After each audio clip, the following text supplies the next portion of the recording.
Hello, everyone. Thank you for joining me on yet another episode of the podcast. Uh, I am super excited to be here today. And today we're going to be having a conversation about agriculture beyond farming. And it's going to be an interesting conversation. And I hope that you get to learn a couple of things during this interaction today. So, when we talk about agriculture beyond farming, what exactly do we mean, right? It just helps to give you the context that agriculture goes, way beyond just tilling the soil and rearing of animals. In fact, I was at I'll say an AgriTech event in the city yesterday, and I had the opportunity to sort of engage with a couple of persons. And one of the stakeholders that were there in my city mentioned that they sort of help like startups, with setups and things. And he was saying, they get people talk about innovations in in education, in health, and he hasn't really seen much people talk about agriculture. Like, is there a reason why? And I said, oh, because it's just my city. Trying to know my city, its identity.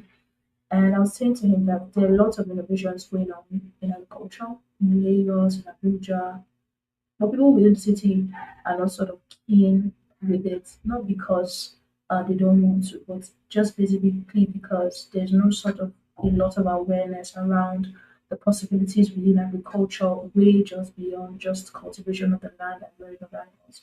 And so that's the highlight of today's conversation. So agriculture is the era that we're in now. It has gone just way beyond the traditional practice, right? And personally, I believe that agriculture is a pathway to economic prosperity. And things are evolving currently. They're definitely evolving right now. And so, in the course of this interaction, you get to learn more about it. So, why does agriculture matter today? It matters today because Africa as a continent is a continent that is rich in potential, and one of the staggering facts is that 60 to almost 65% of the world's uncultivated land is in Africa. Yet, like a paradox, we keep importing, billion-dollar awards of food. It's not necessarily that we are not producing food. I was saying to someone at the conference as well yesterday. It's just that there are certain key challenges that we also have to sort of look at. There's the challenge of like the post-harvest loss. There's also the challenge of um, probably around production. But post-harvest loss is just like a major thing because agriculture, while goods, most of them are very perishable. And so sometimes, even in the process from distribution, a lot of the produce is lost. So even if we're producing a lot, but because of the post-harvest loss, it doesn't look as much as though we are producing much. And that's also part of the things we're going to be talking today. Just helping you see that there are so many, uh, there are so many phases, or will I say like the value chain, you can just sort of choose to tap into. You don't necessarily have to focus solely on just raising crops, whether it's like cassava or yam, plantain or coffee or cocoa. Way beyond that. There's so much within the value chain that you could definitely tap into. The global population is projected to be way, way, way higher in the coming days. And agriculture can contribute, global population in our continent is projected to be just like 2 billion in 2050. And this demographic shift, we definitely need more food, right? We definitely need more food. And currently, agriculture contributes about 25% to Africa's GDP and employs about 65% of the workforce. And this shows the potential within the sector. So it's very, very important that we look at these conversations. However, I think that where we need a lot of mind shift for is people need to stop thinking about it as just like manual labor, but think about it from the standpoint of innovation, right? I was having a conversation with the said person at that event yesterday, and he was saying, where exactly can you tap into? Where exactly can you tap into? I said, to tap into agriculture fully and really enjoy it and make it like make a lot of profit in the venture is that you need to sort of look at a particular problem within the system and then say, okay, this is the problem I'm going to solve. But you can't solve a problem externally, right? You have to be engaged within the system, observe it, and then say, okay, maybe I could definitely do this or do that for the system to just help things be better. I also had a couple of tech bros, at the event just saying, oh, I think I want to develop an app that that can connect buyers to sellers. I think I want to develop an app for exports. I think I want to. And I said to them, all those initiatives are good, but you can't really solve a problem you don't understand. So the starting point is that mindset shift. The starting point is that knowledge acquisition, where we have to move from manual labor to innovation. Science and technology has to be incorporated more into modern agriculture. However, it would then be used in solving some of the most pressing problems within the sector. Prosperity in agriculture emerges when we recognize it as an innovation system, a dynamic field driven by science, technology, and entrepreneurship. Mark that word entrepreneurship, because one of the things I also sort of learned in the course of just interviewing a lot of experts within the space in the last 50 to 57 weeks plus, like different experts across the continent, is that sometimes most people that are practicing agriculture at the subsistence level are thinking about it as survival.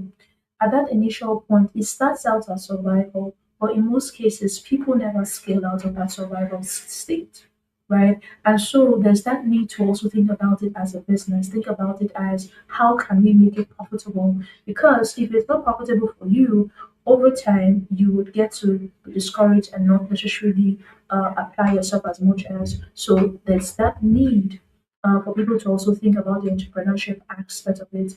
It's about seeing agriculture as a source of renewable wealth, not just a means of subsistence. The agricultural value chain is vast, offering numerous entry points to individuals with diverse skills, with the technological expertise, financial acumen, to logistic management and brand management. I say to people all the time, personally, I think that agriculture is one sphere or one sector where um, you are able to leverage your skill set and competencies, regardless of what your skill sets are. As a professional, whether you are in accounting, whether you're in finance, whether you are in branding, whether you're in marketing, with agriculture, you are able to practice. With agriculture, you are able to leverage on those skill sets to serve the food system sector. So the question for aspiring agripreneur is where is in this intricate value chain can you create significant value? Because there's already value within the value chain, but where exactly can you sort of create significant value within the value chain, right? And so, like I said, within the value chain, there's input supply, there's production, there's aggregation, there's processing, there's logistics, So, input supply is like the seedlings that are being used, who's providing them? The cocoa peat pellet is being used, who's providing them? The hydroponic stands, who's providing them?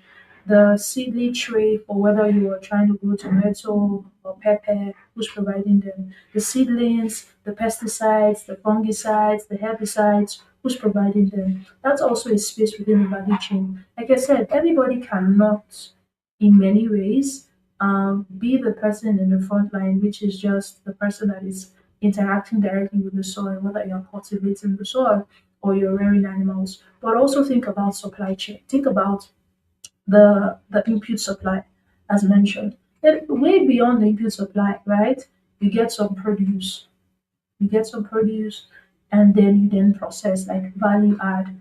And so in this process of processing is okay, how can I turn a regular plantain, right, to now become plantain flour, to now become plantain chips, whether the ripe one or the right or unripe one, or to now become plantain porridge where people can just access it, or how can I also turn the peels from plantain to compost that can be used for cultivation as well. Like there's just so what are some of the things that you can do around production, right? And I think that it depends. It depends on you as a person. So whether it's tomato, how can we convert tomato to just way beyond just tomato? Can it become paste? Can it become puree? Can it become tomato powder?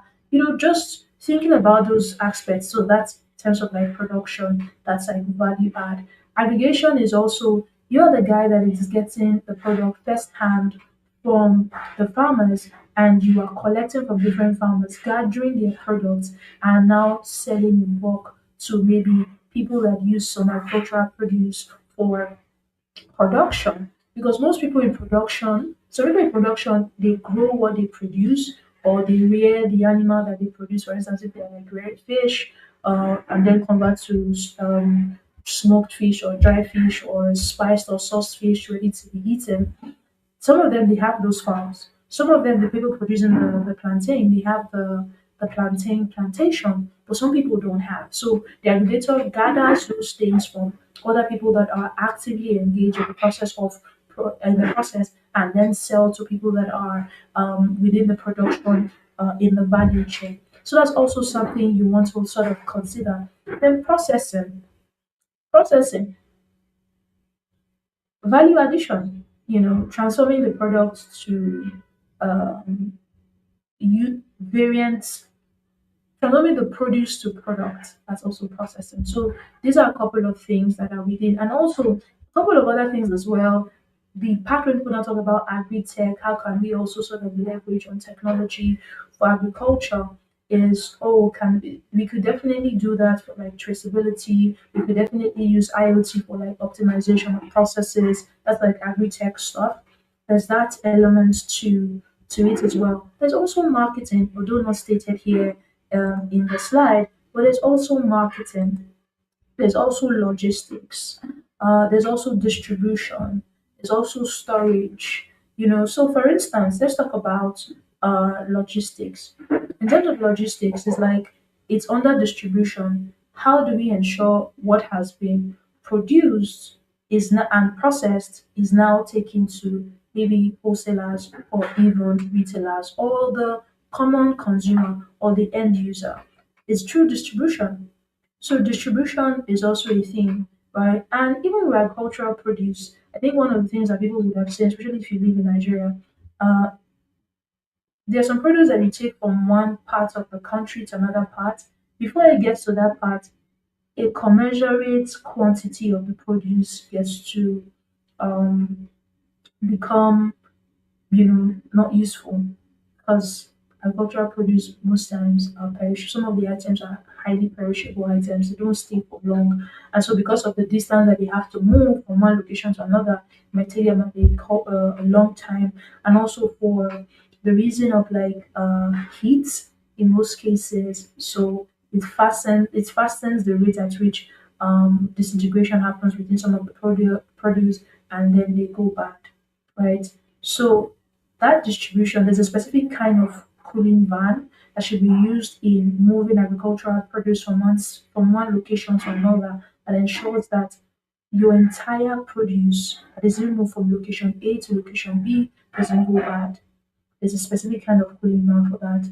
And so imagine if you invest in having a fleet of that, you could definitely, have access to making a lot of money from it by just investing in the specific logistic vans that are used for logistical purposes in agriculture. So that's something you could definitely an option within the value chain that you could definitely look into. Then also another option you could definitely look into is like branding and marketing.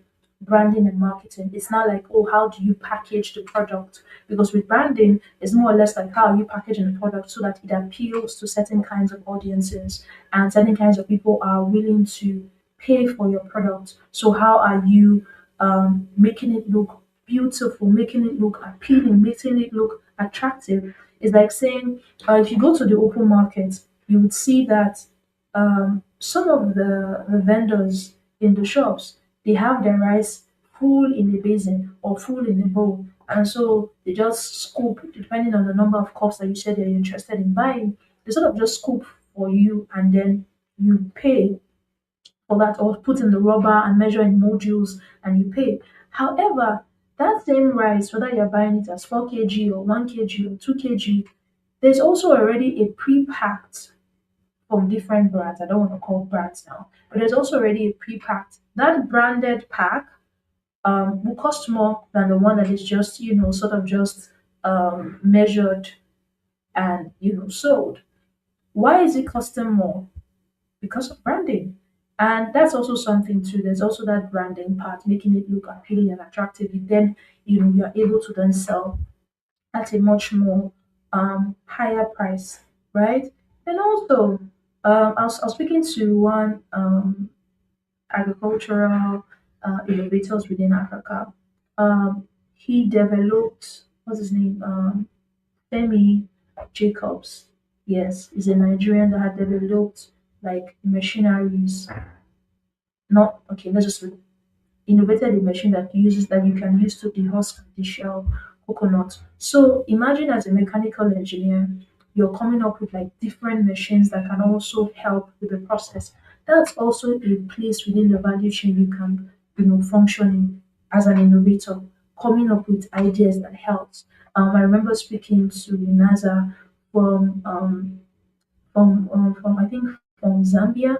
Yes, she has a fish. She's into aquaculture, right? So she has they have like a patent IoT device that helps you sort of regulate your fish ponds without having to be at where the ponds are, right? That's also how sort of technology is being used within the value chain through IoT of things, through data. I remember also speaking with Joseph Fashola, yes, the CEO of Linking. They use data for agriculture to make agricultural decisions. I also remember speaking to a guy from Morocco that they do their service is data as service within the agricultural space. So you see, regardless, within the value chain, you have the opportunity to be able to um, think about where you want to deploy your skills that you already have, and then make the most of it. And these are some of the things that I definitely highlighted more and spoke about more in my book called Agriculture Beyond. In my book called Agriculture Beyond Farming, I spoke a lot about this, and I think it's something that I want to definitely consider having, right? I spoke more about this. All right, so let's move to the next. So, opportunities within the supply chain, foundation of growth. So, what are the opportunities within the supply chain, especially for input supply? So we have, certified seed and seedlings. You're providing high quality disease resistant seeds, either fertilizer, biofertilizer. So biofertilizers are fertilizer that are made out of, plants and things. So it's not chemical. There's also irrigation kits. There's also farm equipment. There's also bio agricultural chemical distributions. So yeah, these are some of the things that are within this input supply or the supply chain. Soil testing labs, yes, especially like agronomists now, because agronomist people are the ones that are like experts as regards to do with the soil. They are called agronomy. They're called no agronomists are the people that are very keen about understanding crop, while soil scientists are the people that are keen about understanding the soil structure, fertility of the soil. But in agronomy, you also sort of do that as well, so that you are able to diagnose your soil before picking plants. And so, as an agronomist or a soil scientist, you could definitely own a soil testing lab, a digital advisory platform where you offer remote guidance to farmers, seedling nursery. Um, for let's say for some vegetables like fleshy vegetables like tomato and let's say like cabbage and also even cucumbers, you you have to like put them in nursery trails when you start planting before you transplant. So nursery seedlings as well, you could definitely invest in that if that's something you're interested in. Smart and modern production models, they sort of boost your yield. So what are the smart and modern production? You would have heard of hydroponics or vertical farming. Hydroponics is just simply you using a lot of water to produce crops without having to use the soil, right? Vertical farm is like what you hear, like soilless. You use a lot of other medium to grow your crop. You don't necessarily have to use the soil. A lot of people are not even aware that there's such a thing as soilless farming, where you're not required to typically use the soil that all of us are sort of used to in seeing in crop production. But typically, for that process, it's for specific kinds of crop production. That doesn't work for every kind of production. It's usually the soilless farming or hydroponic farming is usually very effective for either you're doing fleshy vegetables or leafy vegetables. Very very effective for that. Achieve up to 90% water saving and enabling urban friendly cultivation by maximizing space. So that's the beautiful thing about vertical farming and hydroponics. Greenhouse, this is just you having the ability to be able to grow your crops in a controlled environment. So the beautiful thing about being able to invest in a greenhouse is that you're gonna reduce pest devastation or even crop disease that comes from the soil. So you are certain about that reduction, and you're also certain that the crop that you are propagating will definitely do well because it's in a controlled environment, given the right adequate nutrient, the right, just everything is just given in the right measure. Uh, it also regenerative. So this focuses on soil health and sustainability improvement of the ecosystem. So you must understand that the traditional farming methods are being augmented by high-tech approaches that significantly boost yields. They reduce labor and attract a generation of professionals to agriculture. These modern systems are key to reducing risk and increasing high value output. So the thing is, organic farming taps into a premium market segment with environmental friendly practices. So by embracing these innovative models, it's critical for a resilient and profitable agricultural future, right? So next slide. Processing. So this is like the wealth creation hub. Like personally, I tell people, and if you know me better, I tell people that the part of agriculture where I am heavily interested in, and I will definitely do things in the coming days is processing. So this is where raw agricultural produce which are highly perishable, are then converted into products. First of all, to aid distribution and also secondly to increase their shelf lives, right? To aid distribution and increase their shelf lives. So raw agricultural produce are highly perishable and often sell at low prices because when you just sell the produce, the price is small. So imagine 1 kg of tomato, depending on where you are or depending on the kind of tomato that you're buying, maybe it might be maybe 4,000 or 5,000, right? 1 kg.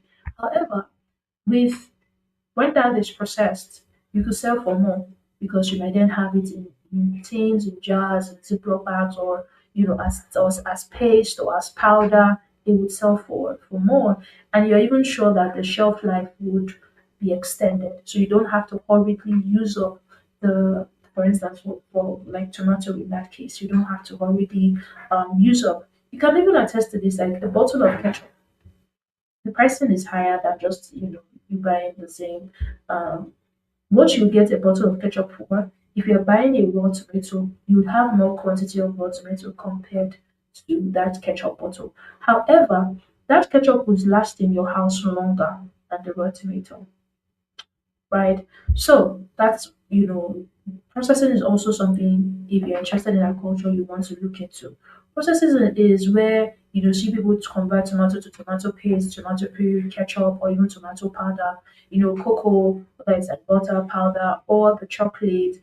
Or gari is like that's cassava. It's like gari, chips, starch, ethanol, maize, flour, feed, alcohol, bread.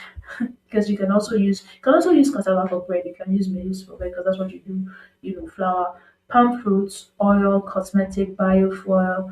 Um, Even the shaft can be used for mulching of the soil. So there's just so it's like with processing, you can sort of tap into that and then convert one produce into multiple streams of products. That's the thing with processing. Processing is the critical step that transforms a single raw material into high value market ready goods, increasing their value by 3 to 10x. Africa currently loses billions due to lack of adequate processing infrastructure. So if you have interest in agriculture, I think processing infrastructure is something you want to definitely look into, resulting in substantial post-harvest loss. This solution lies in establishing small-scale modular processing hubs within community, empowering local economies, and then reducing waste. So this is also something you want to look into if you're interested in agriculture and you don't want to till the soil or rear animal. Look into processing, right? Then branding, like premium packaging, turning this commodity into premium products like food grade packaging, ensuring the safety and extended life shelf is critical for the market access and even consumer trust. Branding the label service, creating a distinctive identity for your product, helping them stand out in the competitive market. So if you're not interested in value add, and so you are a branding expert or you're a marketing professional, this is somewhere you definitely shine because you're able to then turn commodity into premium products, eco-friendly packaging, contract packagings for SMEs. All right, you could then be that packaging company that works with a couple of SMEs. So yeah, there's packaging and branding, and you must also understand that packaging and branding is not just about aesthetics. They're a critical component that determines a product's shelf life, the safety, and the market perception. Effective packaging transforms raw commodity into premium branded products and commanding higher prices and fostering customer loyalty. There are two products in the market, right? Sometimes people even price a certain product lower and another product, when you just tell them this is the pricing, they don't even argue. Why? Because how it's packaged, right? So strong branding is what differentiates products in a crowded market, communicating its value and quality to consumers. So opportunities in these sectors are diverse and impactful. So like I said, if you are studying agriculture and you don't want to till the soil, you don't want to raise animals, branding and packaging is also something you want to look at. And these are some of the things I definitely highlighted in my book, Agriculture Beyond Farming. And distribution. I think I talked about this earlier on when I talked about having to invest in certain kinds of logistical trucks that are used for agriculture. So distribution and supply chain is also a very good aspect to look at in agriculture, solving Africa's logistical challenge. Yes, one of the most significant challenge in the African agricultural space is inefficiency in logistics and distribution, right? Post-harvest losses can reach up to 40% just due to inadequate infrastructure or poor distribution channel. I spoke about this earlier on. And so addressing this challenge presents an immense opportunity for innovation and investment. So you could also think about the distribution and supply chain. So what are the options within the distribution? You think about the cold chain supply, implementing refrigerated trucks and cold rooms to preserve perishable products, aggregation center, establishing facility to collect and consolidate produce from smallholder farmers and improve market access, transportation service, developing effective network to link farms directly to the market, e-commerce logistics, building a robust system for online food delivery and distribution, digital warehouse and order fulfillment, utilizing technology to optimize storage and delivery process. Ultimately, whoever solves the logistic puzzle will gain a significant control and influence over the entire agricultural value chain and driving efficiency. And also, more importantly, you would be reducing waste. So that's something you would definitely want to look at. So, I've shared a couple of things, and now we are at the end of our conversation today, which is the future of agriculture in Africa, a global powerhouse. Why do I think of agriculture as a global powerhouse? Because I think that this is one, industry or sector that if we pay a lot of attention to, it has the opportunity to be able to create jobs, impact lives, you know, personal economic stability, national economic stability as well, right? So it's also something you definitely want to look at. So what's the future? What does the future hold for agriculture? Um, Currently, there's a lot of conversation ongoing on about climate smart agriculture.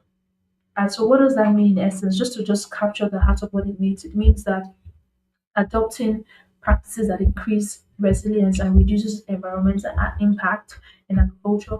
Also, there's also, precision technology, like leveraging on data and automation to optimize resources and use it to get higher yield. There's also the youth-led innovation, empowering the next generation to drive technology and entrepreneurship advancement. There's also renewable energy integration, whereby, empowering agricultural operations with sustainable energy sources, right? There's also that as well. Urban and vertical farming, which is integrating food production into urban environments for local supply and sustainability. Then also regional trades, enhancing the African continent free trade for expanded markets. As we look into the future, these are things that definitely would see within the agricultural space. You must also understand that agriculture is, I almost said it's the lifeblood of every economy, but it's one of the lifelines of every economy. So Africa is uniquely positioned to emerge as the global food powerhouse. This future hinges on embracing a holistic approach that integrates business, technology, and sustainability. The continent's agricultural transformation will be driven by a commitment to these key areas. And so, what is my call to action? My call to action for you, my listener today, is agriculture is far, far way beyond just farming. It's a comprehensive economic pathway. You don't need the land to participate. You need the vision, you need the skill, you need the strategic approach, and then identify your entry points within the value chain and then start building. In fact, start building. The next wave of billion-dollar Africa agricultural industry, yeah, the next wave of Africans multi-billion-dollar industry will undoubtedly emerge from agriculture. So I think that you want to, think about what you've heard today and then, decide where exactly you want to play within the system because there's prosperity in agriculture through innovation, sustainability, and collaborative effort. So there's definitely that as well. So I think it's something you want to consider or definitely look into. I think it's something you want to consider or definitely look into. So, as mentioned earlier, here is the book, and yeah, Agriculture Beyond Farming. Here's the book, and also see if I have it here. See, yeah, here's the book, and here is the link to get it. And also, you can definitely find the link to the book in the description of this video. You could definitely find that.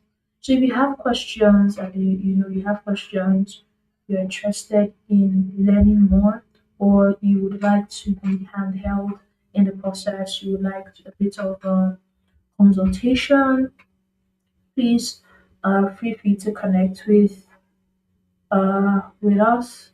So you could drop your comments in the drop your questions in the comment section. And if you're interested in like guidance, you want a bit of consultation on how best to proceed because of what you heard on this uh, episode, please leave your questions in the comment and then we'll definitely be able to reach out to us. Or you could send a message to +234 811 633 7471. I repeat, you can send a message to plus 234 611 7471. I hope I got that right. Plus 234 6. Yeah. So yeah. So I believe everybody got the number. No, I don't. I'll call it again. Plus 234 811 633 7471. So yeah.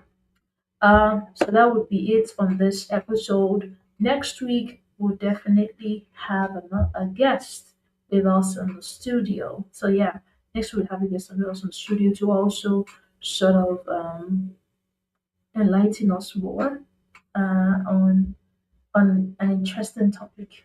Yeah, so I definitely look forward to that, and I think you want to. And so please, if you are, so let me also say this.